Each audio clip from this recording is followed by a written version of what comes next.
Hello my viewers, welcome back to my channel.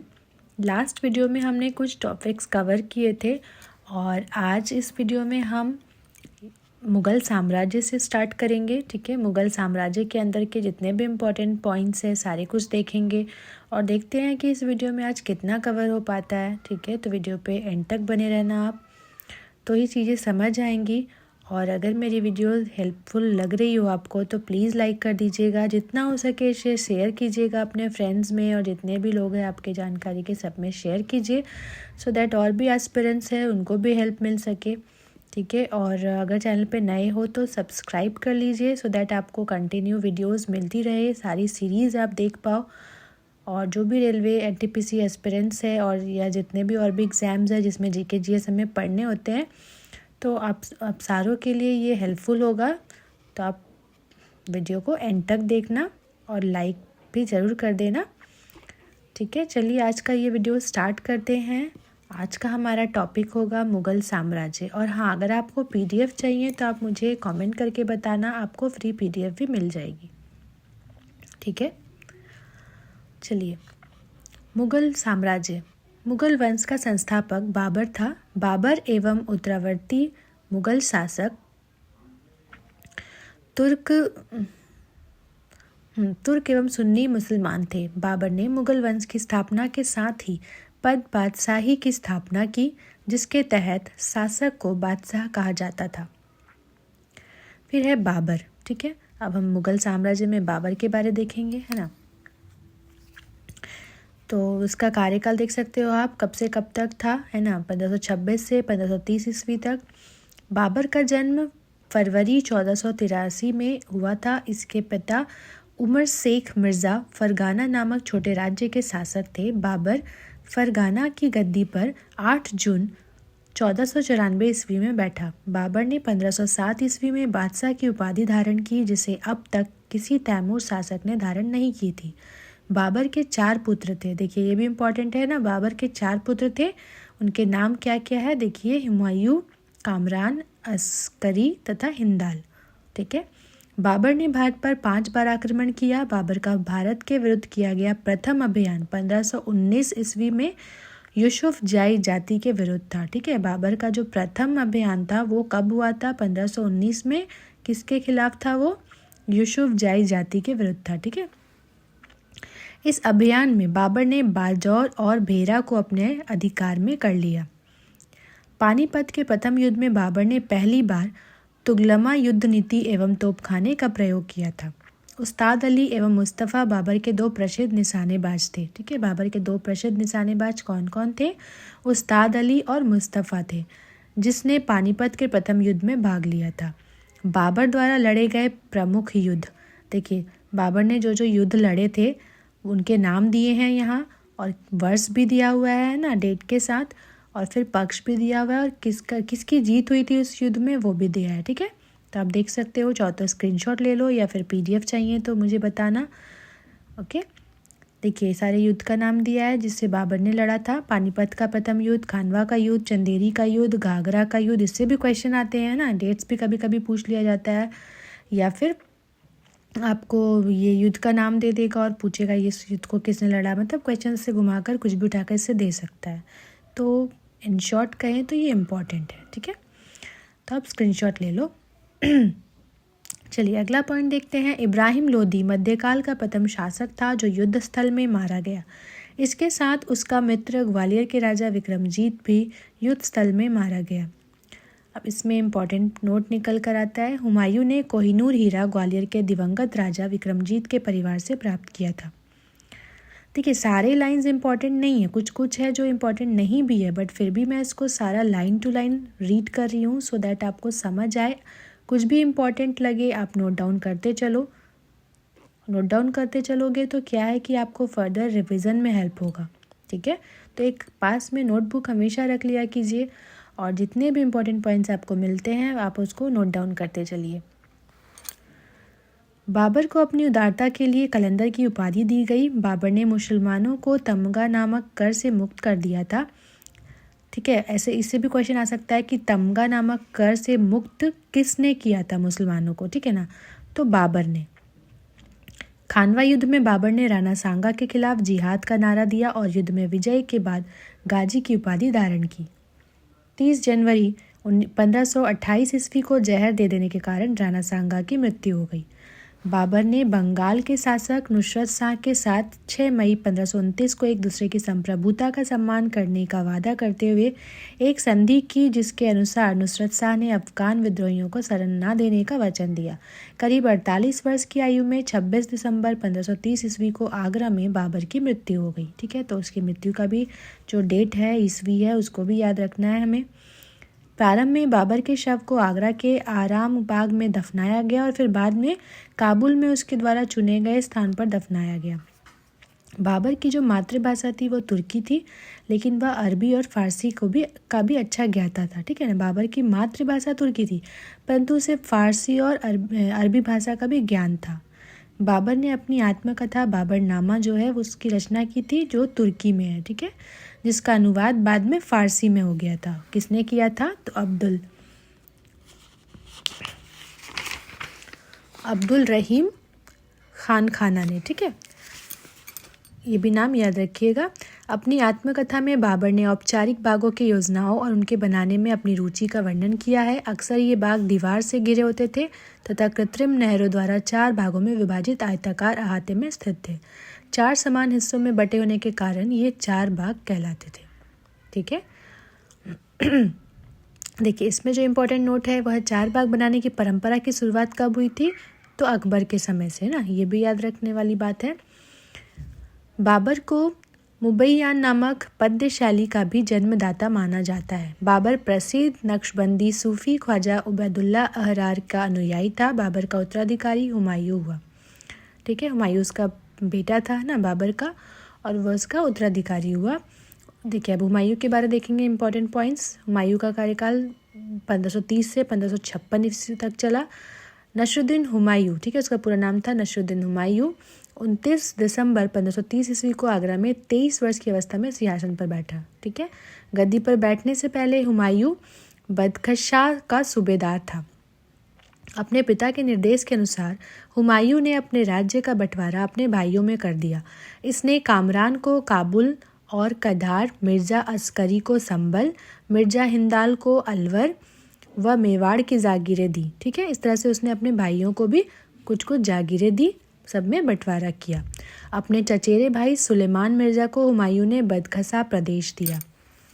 1533 ईस्वी में हुमायूं ने दीन पनाह नामक नए नगर की स्थापना की थी। देखिए इससे भी क्वेश्चन उठ के आ सकता है कि दीन पनाह नामक नगर की स्थापना किसने की थी? हुमायूं ने। कब की थी? 1533 ईस्वी को। फिर अगला पॉइंट है चौसा का युद्ध। ठीक है, चौसा का युद्ध कब हुआ था? 25 जून 1539 ईस्वी में। किसके बीच हुआ था? शेर खां एवं हुमायूं के बीच। ये भी याद रखिएगा, चौसा का युद्ध बहुत इंपॉर्टेंट है, इससे क्वेश्चन बहुत बार आए हुए हैं। इस युद्ध में शेर खां विजयी रहा। इसी युद्ध के बाद शेर खां ने शेरशाह की पदवी ग्रहण कर ली। बीलग्राम या कन्नौज युद्ध ना, बीलग्राम युद्ध कन्नौज युद्ध दोनों एक ही है। ये कब हुआ था? 17 मई 1540 में, और ये भी शेर खां और हुमायूं के बीच हुआ था। इस युद्ध में भी हुमायूं पराजित हुआ। शेर खां ने आसानी से आगरा एवं दिल्ली पर कब्जा कर लिया था। ठीक है, ये युद्ध के बाद शेर खां ने आगरा और दिल्ली पर कब्जा कर लिया। बीलग्राम युद्ध के बाद हुमायूं सिंध चला गया, जहां उसने 15 वर्षों तक घुमक्कड़ों जैसा निर्वासित जीवन व्यतीत किया। निर्वासन के समय हुमायूं ने हिंदाल के आध्यात्मिक गुरु फारसवादी शिया मीर बाबा दोस्त उर्फ मीर अली अकबर जामी की पुत्री हमीदा बानू बेगम से 29 अगस्त 1541 ईस्वी को निकाह कर लिया। कालांतर में हमीदा से ही अकबर जैसे महान सम्राट का जन्म हुआ। ठीक है, फिर उनका हुमायूं का जो पुत्र है वो अकबर हुआ, है ना। हमीदा उसकी बेगम का नाम था, उनसे ही उनका पुत्र हुआ अकबर। ठीक है, सम्राट अकबर सुने होंगे ना आप नाम। तो अगला पॉइंट देखते हैं। 1555 ईस्वी में हुमायूं ने पंजाब के सूरी शासक सिकंदर को पराजित कर पुनः दिल्ली की गद्दी पर बैठा। हुमायूं द्वारा लड़े गए 4 प्रमुख युद्ध है। ठीक है, हुमायूं ने जो 4 युद्ध लड़े थे वो देखिए सीक्वेंस में यहाँ दिया हुआ है, लाइन से दिया है। वो युद्ध सारे क्या क्या थे? तो देवरा का युद्ध जो 1531 ईस्वी में हुआ था, चौसा का युद्ध 1539 में, बेलग्राम 1540 में एवं सरहिंद का युद्ध 1555 ईस्वी में हुआ था। ठीक है, तो ये चारों युद्ध जो है वो हुमायूं ने लड़े थे। ठीक है, 1 जनवरी 1556 ईस्वी को दीन पनाह भवन में स्थित पुस्तकालय की सीढ़ियों से गिरने के कारण हुमायूं की मृत्यु हो गई। हुमायूं के बारे में इतिहासकार लेन पूल ने कहा है कि हुमायूं गिरते पड़ते इस जीवन से मुक्त हो गया, ठीक उसी तरह जिस तरह तमाम जिंदगी वह गिरते पड़ते चलता रहा था। तो ये जो स्टेटमेंट है, ये जो लाइन है, ये किसने कहा था? ये एक प्रसिद्ध इतिहासकार थे लेन पूल, ठीक है, उसने कहा था हुमायूं के बारे में, ठीक है।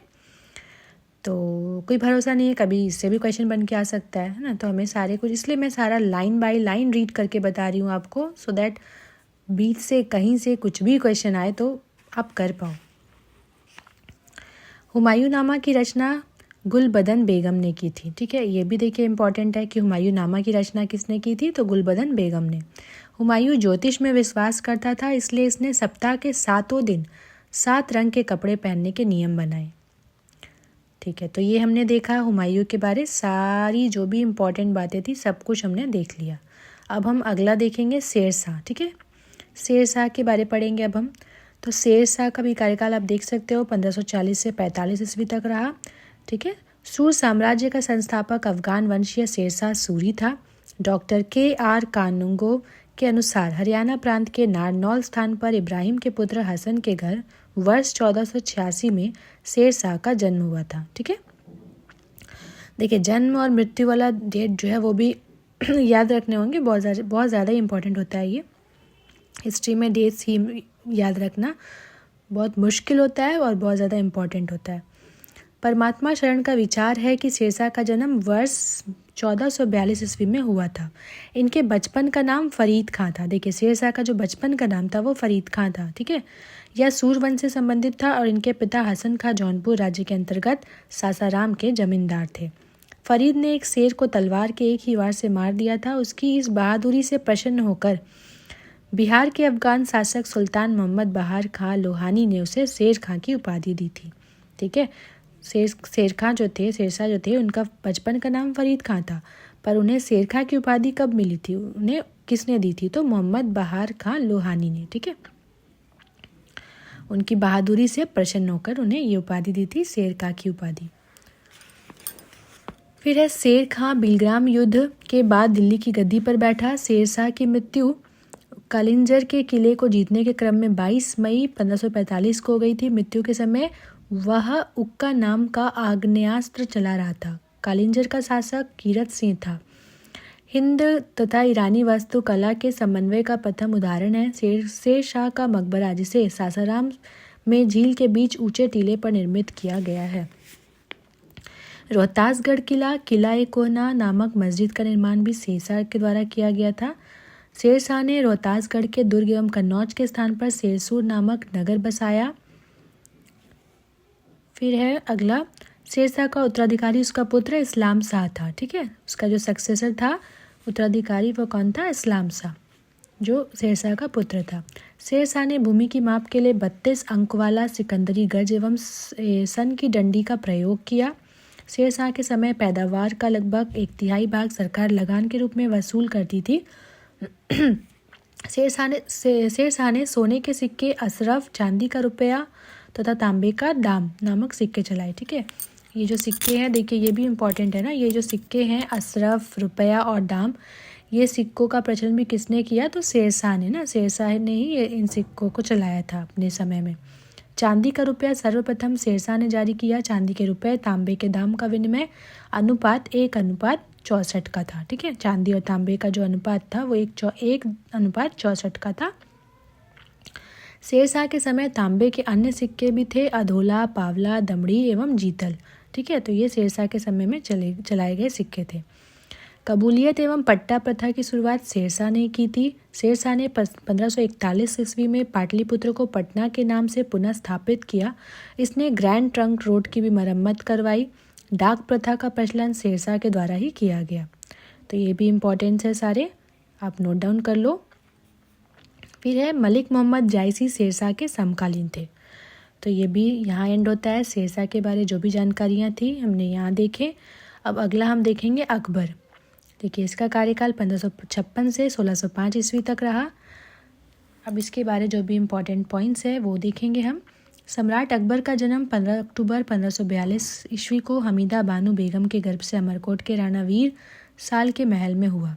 अकबर के बचपन का नाम जलाल था। उसका राज्याभिषेक 14 फरवरी 1556 ईस्वी को पंजाब के कलानौर नामक स्थान पर हुआ। याद रखिएगा ये भी ना। अकबर के समकालीन शासक कौन कौन से थे, देखिए ये सारे उसके समकालीन शासक थे, है ना। रानी एलिजाबेथ, शाहबाज, जारीवान बेशलियाविच इवान दी टोरिबल नाम से कुख्यात था।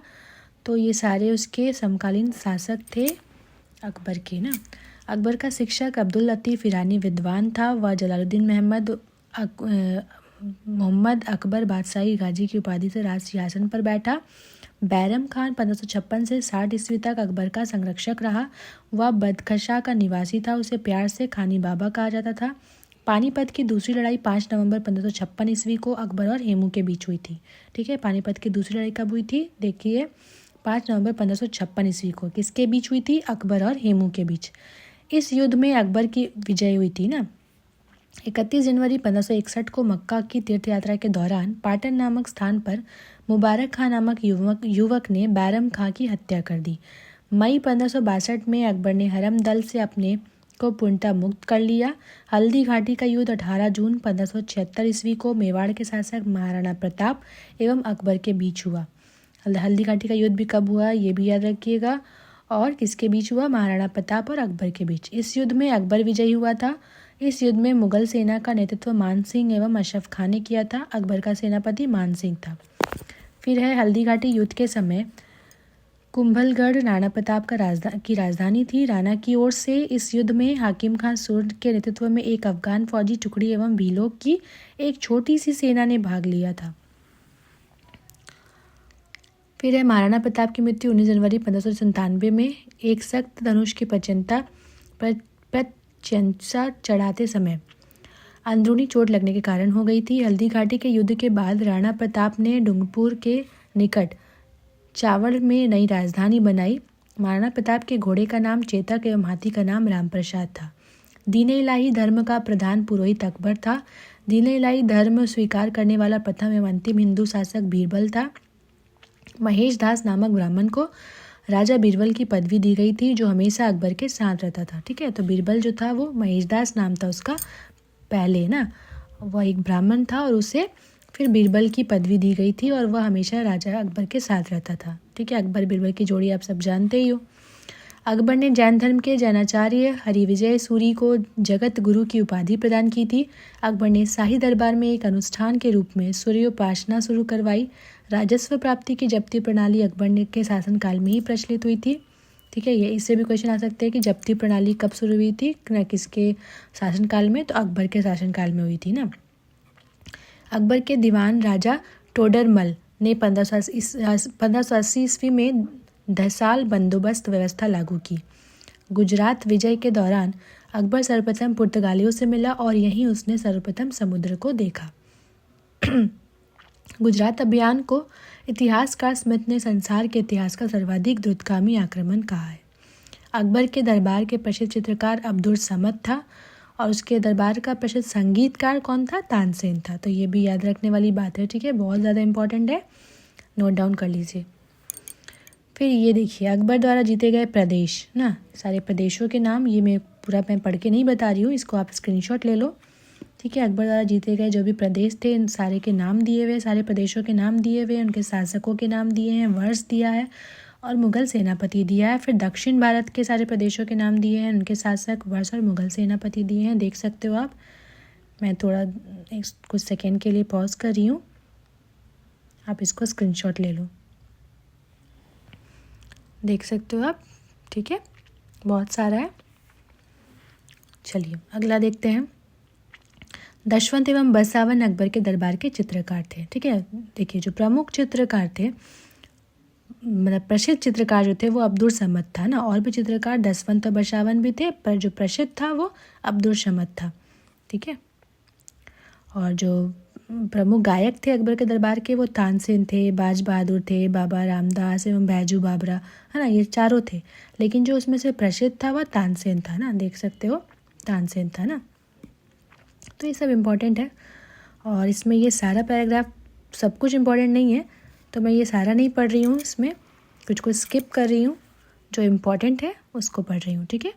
अकबर की शासन प्रणाली की प्रमुख विशेषता मनसबदारी प्रथा थी।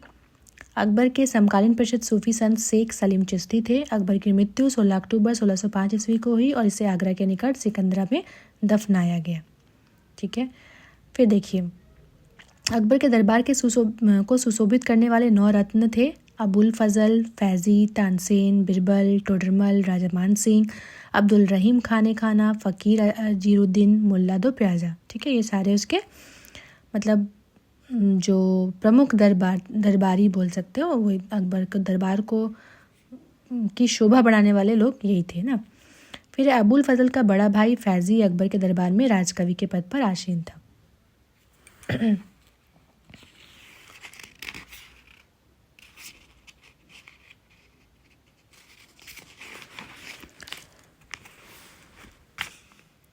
फिर अबुल फजल ने अकबरनामा ग्रंथ की रचना की। वह दीन इलाही धर्म का मुख्य पुरोहित था। अकबर ने भगवान दास को अमीर उल उमरा की उपाधि दी। यूसुफजाइयों के विद्रोह को दबाने के दौरान बीरबल की हत्या हो गई थी। 1602 में सलीम के निर्देश पर दक्षिण से आगरा की ओर जा रहे अबुल फजल को रास्ते में वीर सिंह बुंदेला नामक सरदार ने उसकी हत्या कर दी थी। मुगल सम्राट का अकबर ने अनुवाद विभाग की स्थापना की। नकीब खां, अब्दुल कादिर बदायूनी तथा शेख सुल्तान ने रामायण एवं महाभारत का फारसी अनुवाद किया। वह महाभारत का नाम रजनामा रखा, ठीक है। पंचतंत्र का फारसी भाषा में अनुवाद अबुल फजल ने अनवर शादात नाम से तथा मौलाना हुसैन फैज़ ने यार दानिश नाम से किया। हाजी इब्राहिम सरहदी के अथर्ववेद का, मुल्ला शाह मोहम्मद ने राजतरंगिनी का, अब्दुर्रहीम खान खाना ने तज्जु के बाबरी तथा फैज़ी ने लीलावती का फारसी में अनुवाद किया। फैज़ी ने नल दमयंती कथा का फारसी में अनुवाद कर उसका नाम सहेली रखा। भागवत पुराण का अनुवाद फारसी में टोडरमल ने किया। अब्दुल कादिर बदायूनी ने सिंहासन बत्तीसी का अनुवाद फारसी में किया। ज्योतिष के प्रसिद्ध ग्रंथ तजक एवं तुजुक का फारसी में अनुवाद जहान जफर नाम से मोहम्मद खां गुजराती ने किया। निजामुद्दीन पानीपत ने रामायण के परिशिष्ट के रूप में योगवशिष्ट का फारसी में अनुवाद किया। अकबर के काल को हिंदी साहित्य का स्वर्ण काल कहा जाता है। अकबर ने बीरबल को कविप्रिय एवं नरहरि को महापात्र की उपाधि प्रदान की। बुलंद दरवाजा का निर्माण अकबर ने गुजरात विजय के उपलक्ष्य में करवाया था। 4 बाग बनाने की परंपरा अकबर के समय ही शुरू हुई। अकबर ने सीरी कलम की उपाधि अब्दुशमत को एवं जड़ी कलम की उपाधि मोहम्मद हुसैन कश्मीरी को दिया। मुगलों की राज्य भाषा फारसी थी। अकबर नक्कारा नामक वाद्य यंत्र बजाता था। मुगल मुद्रा व्यवस्था की सुव्यवस्थित रूप से प्रदान करने का श्रेय अकबर को प्राप्त है। उसके एक सिक्के पर कलमे की जगह अल्लाह अकबर, जल्ले जहालू तथा दूसरी ओर टकसाल का नाम अंकित था। उसके चांदी के एक अन्य सिक्के के एक भाग में धनुर्धारी राम और राम के पीछे सीता की प्रतिमाएं अंकित है और ऊपर राम सिम शब्द अंकित है। अकबर ने असीरगढ़ के विजय की स्मृति में अपने सिक्कों पर बाज की आकृति अंकित करवाई, ठीक है। तो यहाँ तक हमने अकबर के बारे जानकारियाँ ली, ठीक है। जो भी इम्पोर्टेंट पॉइंट्स है सारे हमने देखे। और फिर अभी नेक्स्ट टॉपिक है हमारा जहांगीर, तो इसे हम नेक्स्ट वीडियो में करेंगे। अभी इस वीडियो को यहीं एंड करते हैं। आई होप आपको मेरी वीडियो पसंद आई होगी और सारे भी जो भी इम्पोर्टेंट पॉइंट्स होंगे आपने ज़रूर से नोट डाउन कर लिया होगा, ठीक है। और इस वीडियो को जितना हो सके शेयर कीजिए। चैनल पे नए हैं तो प्लीज़ सब्सक्राइब कर लीजिएगा सो दैट आपको कंटिन्यू वीडियोस मिलती रहे टाइम टू टाइम, ठीक है। और लाइक कर दीजिएगा वीडियो पसंद आई हो तो। मिलती हूँ नेक्स्ट वीडियो में नेक्स्ट टॉपिक के साथ। Till then take care, bye bye and thanks for watching.